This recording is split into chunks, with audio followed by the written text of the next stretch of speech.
And when we asked our guest today, Buckminster Fuller, to send in biographical information, here's what we got, folks. This is 67 pages worth of honorary degrees and credentials, accomplishments, publications.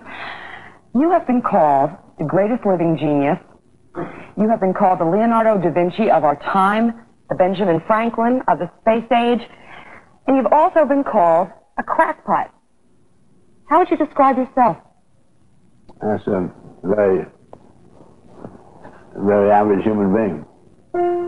Buckminster Fuller, the man you just heard from, is an engineer, inventor, mathematician, and philosopher. He has been called a visionary, a prophet, a genius. Mr. Fuller, of all of the people that I have interviewed, you are the most difficult to define. You called yourself a random element. Other people have called you an experience. An author, a designer, a scientist. He's even a cosmogonist, which I neither know how to spell nor do I know what it is. A New World thinker, if there ever was one, or Buckminster Fuller. We ourselves consist physically of atoms, and we know that all the atoms have their frequencies. It is theoretically possible to pick up all of our frequencies and actually send us by radio. You mean we'll be able to transmit ourselves somewhere else? Yes. To be reconstituted in some distant place? Yeah.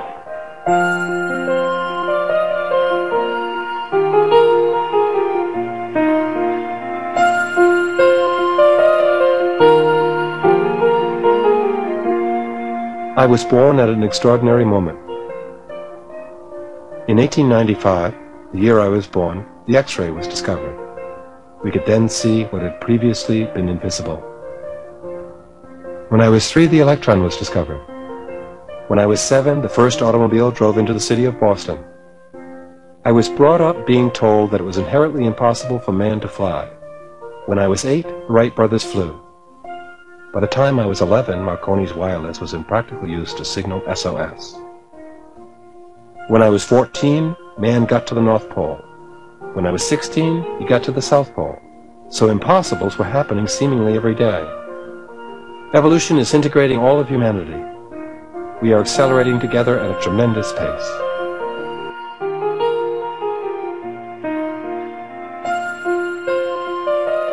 As individuals, individuals say to me, what can I do? What can I do? I'm just a little tiny guy. And I say, what you can do,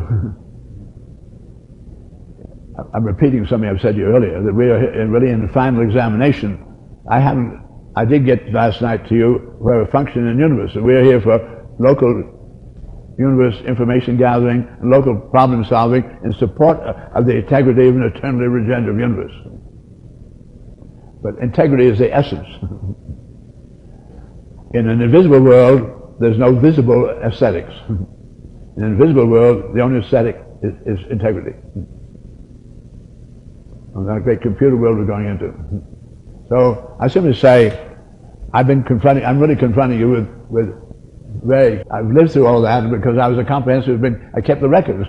That's the only reason I'm able to say the things to you I'm able to. I've given you a very faithful record of what's going on economically. So I simply say, what you can do personally is commit yourself to what it is truth. That's all. You have to remember that we didn't design the universe and we're not running the universe. And you have to really give credit to I like what the Indians say, the Great Spirit. The word God tends to infer a human being's form. So to say the Great Spirit, but if we realize that I don't mean anthropomorphic when I say God, but if you operate with integrity, God wants to know right now whether human beings have the courage to go along with their own minds, or you have to go along with the crowd. You got to get into the game. We're going to dare. If we really dare to go with our minds, we'll stay here. We'll go on into a entirely new era of humanity. It will not be a matter of earning a living. It'll be doing what you see needs to be done because you feel that you want to do it. You want to qualify to be able to serve one another.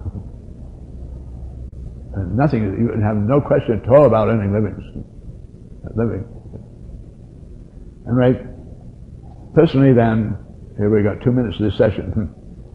It comes back to each one of you, just as the numbers multiply, of individuals who are really going to commit themselves to integrity, whatever the truth may be, and really commit themselves to making all humanity a success. You have to ask yourself the question, you know, if I get it, my reflex is so conditioned that I resent somebody else enjoying himself?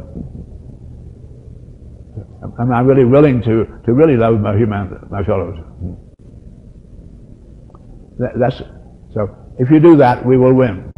If you can do it, if it's spontaneously arousable in you to operate with integrity and really go along to love comprehensively. Okay, that's it.